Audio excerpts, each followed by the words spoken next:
তারাপীঠ এবং কলকাতার আগুন থেকে শিক্ষা নিয়ে দীঘার হোটেলগুলিতে অগ্নি নির্বাপনের রাশ শক্ত হাতে ধরছে জেলা প্রশাসন। হোটেল কর্মীদের মক ড্রিল বাধ্যতামূলক সহ একগুচ্ছ নির্দেশিকা জারি। পরপর হোটেলে অগ্নিকাণ্ডের পর গতকাল দীঘা শঙ্করপুর উন্নয়ন পর্ষদ অফিসে পরিস্থিতি পর্যালোচনা বৈঠক হয়। দীঘা ও মন্দারমণি 5টি হোটেল সংগঠনের প্রতিনিধিরা উপস্থিত ছিলেন। প্রতি হোটেলে 2টি জরুরি পথ রাখা, বিল্ডিংয়ের মাঝে অন্তত 30 ফিট দূরত্ব রাখা সহ একগুচ্ছ নির্দেশিকা জারি হয়েছে।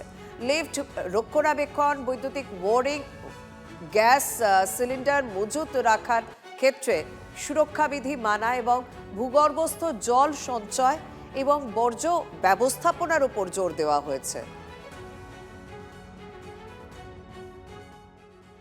সবাইকে বলে দেওয়া হয়েছে কি ফায়ার সেফটি কমপ্লায়েন্স ইনশিওর করাতে হবে और अन्यान्य जो আছে সেফটি সিকিউরিটি ইনশিওর করতে হবে। এনআইন টেস্ট অফ আইটা ডিটেলস যে আছে ও ফায়ার অফিসার কাছে যে ছিল না ওনাদেরকে বলা হয়েছে যে প্রপারলি আপনার যে অফিস রেকর্ড আছে তার নিয়ে চেক করুন।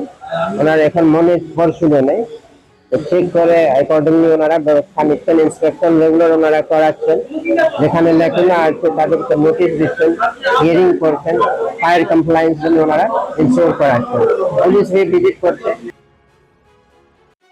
এটা আমাদের অ্যাওয়ারনেস প্রোগ্রাম চলছে এবং হচ্ছে মানে অডিট চলছে। হ্যাঁ, যেহেতু মুখ্যমন্ত্রী বলছে রিপোর্টটা দিতে, এখন আমাদের ডিজি লেভেলে আমরা রিপোর্ট দিয়েছি এবং সেখান থেকে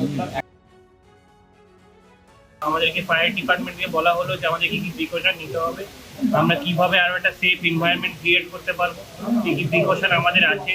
আমরাও ফায়ার ডিপার্টমেন্টকে বললাম যে আমাদের দাবিগুলো কি কি। আমরা যদি কর্পোরেটে যেরকম হয় যে regular fire drill, mock drill যেটা করছে, কারণ আমরা আমাদের ইকুইপমেন্ট থেকে ঠিক আমরা একটা স্যালাইন ওয়াটার পরিস্থিতিতে আছি যেখানে আমাদের equipment renewal cost is very high, কিন্তু সেটা যদি ফায়ার ডিপার্টমেন্টে একটু সাহায্য থাকে তাহলে সেটা আমরা আরও তাড়াতাড়ি মোকাবিলা করতে পারি। কিংবা কীভাবে ফাস্ট রেসপন্স সিস্টেম হবে, কীভাবে আমরা আরও তাদেরকে তাদের সঙ্গে বেশি কোঅর্ডিনেট করতে পারি। মন্দির হয়েছে তো ভালো লাগলো, আজকে গেছিলাম আমরা মন্দিরে ঘুরতে, তো ভালো লাগলো, বেশ সুন্দর, পরিষ্কার পরিচ্ছন্ন, ভালো, সব কিছুই ভালো। এখানে সুবিধা তো সব ভালোই আছে, সব সিস্টেম্যাটিক চলছে। হোটেল কর্তৃপক্ষ থেকে সহযোগিতা পাচ্ছি, সবই ঠিক আছে। রেটটাও হোটেল মোটামুটি রিজনেবল রেট আছে। এর আগে এসছিলাম, অনেক উল্টোপাল্টা রেট ছিল হোটেলের, এখন ওরা সব ঠিকঠাক যা একটা রুটিন মাফিক করা আছে সেইরকমভাবে নিচ্ছে, ব্যবস্থাটাও ঠিক আছে।